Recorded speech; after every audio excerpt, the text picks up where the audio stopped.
પતિની સામે પોતાના સેથાનું સિંદૂર ભૂંસી નાખવું, કન્યાની બંગડીઓ તોડી નાખવી અને સફેદ સાડી પહેરીને પોતાને વિધવા બતાવી એ છૂટાછેડા માટે નક્કર આધાર છે.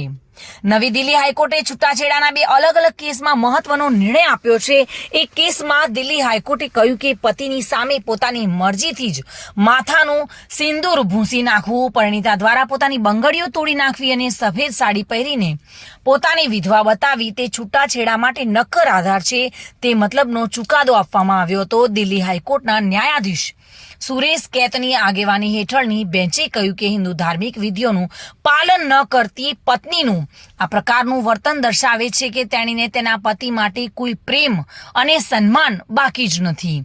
આ પ્રકારનું વર્તન ચોક્કસપણે પતિ માટે મહાન માનસિક આઘાત અને ક્રૂરતાથી ઓછું નથી. આવી સ્થિતિમાં તે છૂટાછેડા માટે એક નક્કર આધાર બની જાય છે.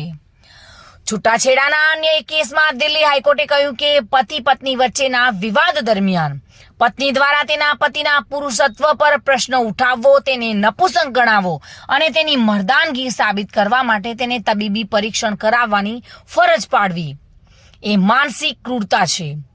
પત્નીનું આ પ્રકારનું વર્તન છૂટાછેડા માટેનું નક્કર મેદાન બની જાય છે. દિલ્હી હાઈકોર્ટના જસ્ટિસ સુરેશ કૈત અને જસ્ટિસ નીના બંસલ કૃષ્ણાની બેન્ચે છૂટાછેડાના હુકમના નિર્ણય વિરુદ્ધ મહિલા દ્વારા દાખલ કરવામાં આવેલી અરજીને ફગાવી દીધી હતી.